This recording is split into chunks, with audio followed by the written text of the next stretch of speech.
Operation सफल घोषित होने के बाद प्रधानमंत्री नरेंद्र मोदी ने 17 दिनों के बाद ध्वस्त सुरंग से बचाए गए श्रमिकों से फोन पर बात की। सभी कार्यकर्ता एक कमरे में मौजूद थे और उन्होंने प्रधानमंत्री मोदी से टेलीफोन पर बात की। प्रधानमंत्री मोदी ने इससे पहले श्रमिकों को सफलतापूर्वक और सुरक्षित बाहर निकलने के लिए बचाव दल के प्रयासों की सराहना की। प्रधानमंत्री मोदी ने एक्स पर पोस्ट किया, उत्तरकाशी में हमारे भाइयों के बचाव अभियान की सफलता हर किसी को भावुक कर रही है। मैं सुरंग में फंसे हुए दोस्तों से कहना चाहता हूं कि आपका साहस और धैर्य हर किसी को प्रेरित कर रहा है। मैं आप सभी के अच्छे स्वास्थ्य की कामना करता हूं।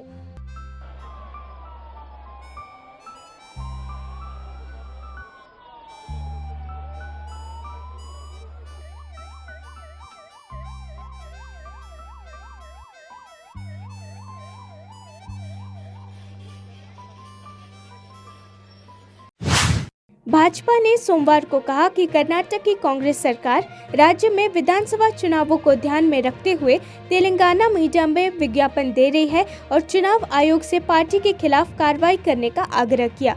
केंद्रीय मंत्री भूपेंद्र यादव, पूर्व मंत्री प्रकाश जावड़ेकर और पार्टी नेता सुधांशु त्रिवेदी और ओम पाठक सहित एक भाजपा प्रतिनिधि मंडल ने चुनाव आयोग को एक शिकायत सौंपी, जिसमें कहा गया कि कांग्रेस ने लोक प्रतिनिधित्व अधिनियम और आदर्श आचार संहिता का उल्लंघन किया है। यादव ने संवाददाताओं से कहा कि कर्नाटक सरकार पिछले कुछ दिनों से तेलंगाना के अंग्रेजी और स्थानीय मीडिया में विज्ञापन प्रकाशित कर रही है।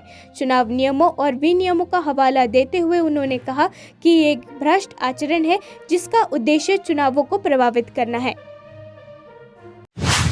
तेलंगाना के मुख्य निर्वाचन अधिकारी विकास राज ने मीडिया से बातचीत की और कहा कि साइलेंट पीरियड शुरू हो गया है, जिसका मतलब है कि राजनीतिक दलों पर लगाए गए सभी प्रतिबंध लागू है।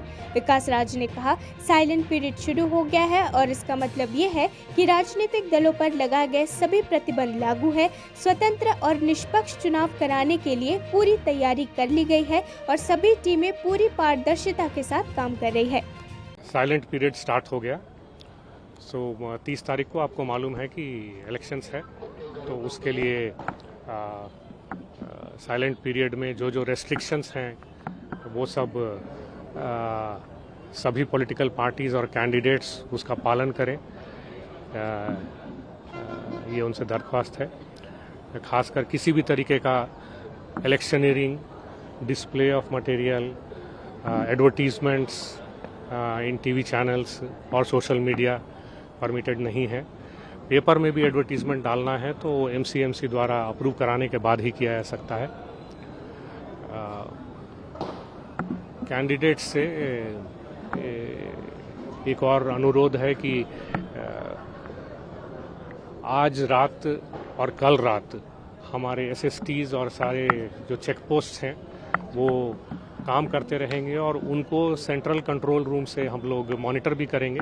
तो अगर वो लोग चाहें तो आकर कंट्रोल रूम से देख सकते हैं कि पूरे फेयरनेस और ट्रांसपेरेंसी के साथ हमारी टीम्स काम कर रही हैं और हमारे तरफ से ये कोशिश पूरी तरीके से है कि इसे हम इंश्योर करें कि इलेक्शन फ्री और फेयर हो और इंड्यूसमेंट फ्री हो। तो इस दिशा में जो कदम ज़रूरत है वो हमने अपने डीईओज़ को, डिस्ट्रिक्ट इलेक्शन ऑफिसर्स को, सीपीज़ को, एसपीज़ को, सभी को निर्देश दिया है कि आप अपने अपने एरिया में किसी भी कंप्लेन पे इमीडिएटली रिस्पॉन्ड करें और जैसे भी आपके पास टीम्स हों, वो चाहे फ्लाइंग स्क्वाड्स हों या दूसरे टीम्स हों, उनको भेजकर उनको इंक्वायर कराएं और उस पर जो भी एक्शन की ज़रूरत है वो एक्शन लें।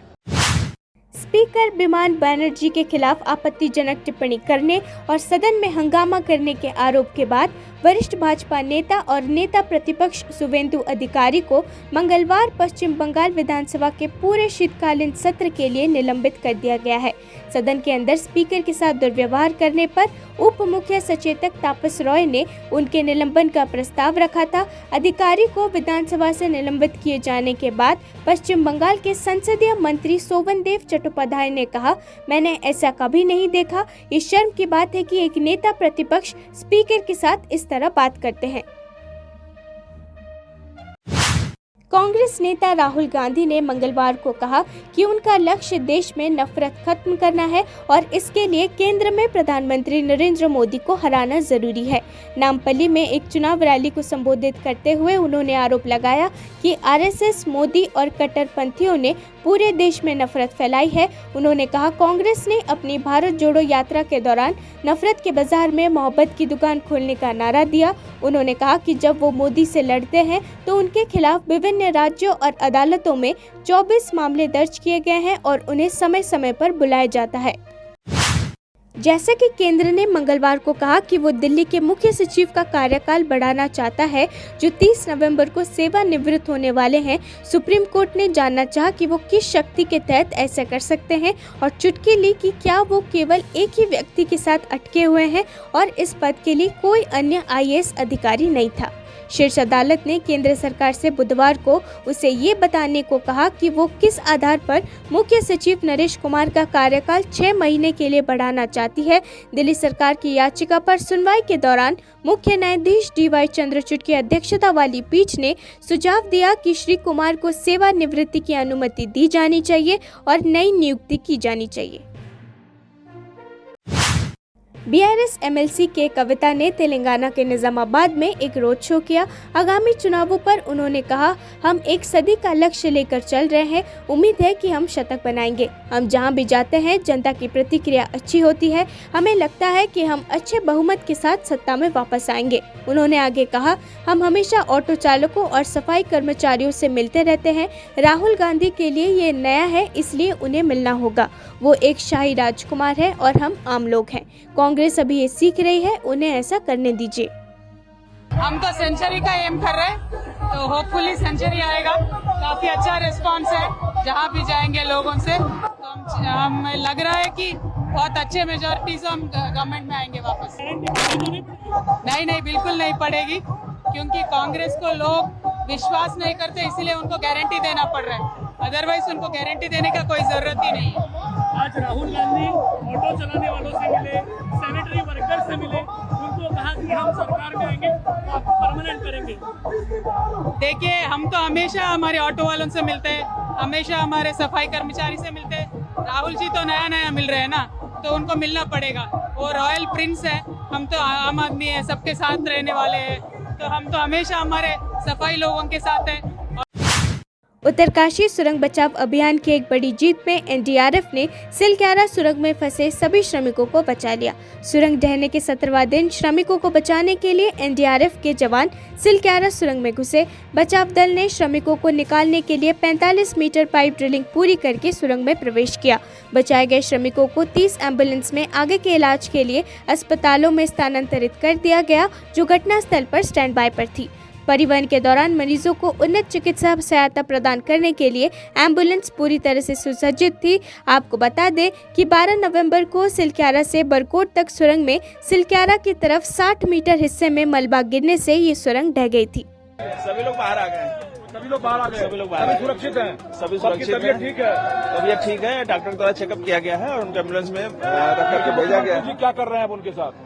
नहीं, उन्होंने स्वागत किया है उन्होंने, और माननीय हमारे जनरल VK सिंह जी ने, और सभी लोग बाहर आ चुके हैं। मुझे बहुत खुशी है कि सिलक्यारा टनल के हादसे के कारण जो 41 मजदूर फंसे हुए थे वो बाहर निकले और उनकी जान बची है।